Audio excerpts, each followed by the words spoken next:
Ez tiştekî ku ew ê ji bo hevdûhezkirina we zêde bike bêjim, di nav hevdû da selamê zêde bikin.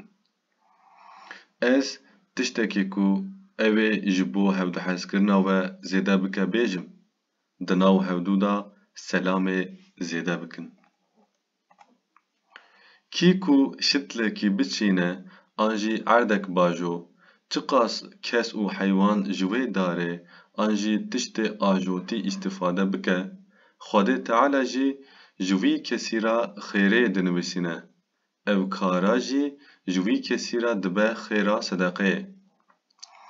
Kî ku şitlekî biçîne an jî erdek bajo, çi qas kes û heywan ji wê darê an jî tiştê ajotî îstîfade bike, Xwedê Teala jî ji wî kesî ra xêrê dinivîsîne, ev kara jî ji wî kesî ra dibe xêra sedeqeyê.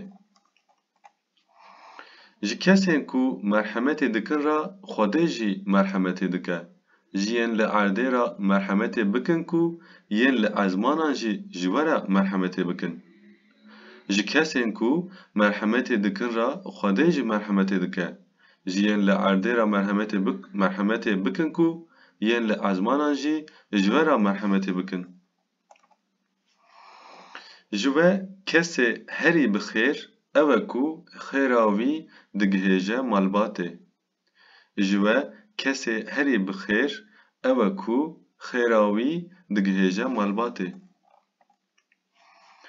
Ey eshabê min, nexweşan ziyaret bikin, birçîyan têr bikin.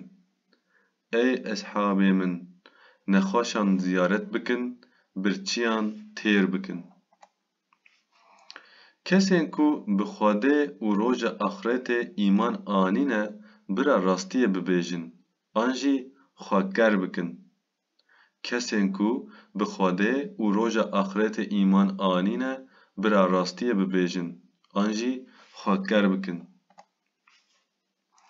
Bi henekan ve ve jî derewan nekin. Bi henekan ve ve jî derewan nekin. Ji zennê dûr bisekinin, bêguman zên gotina herî dereve. Ji zennê dûr bisekinin, bêguman zên gotina herî dereve.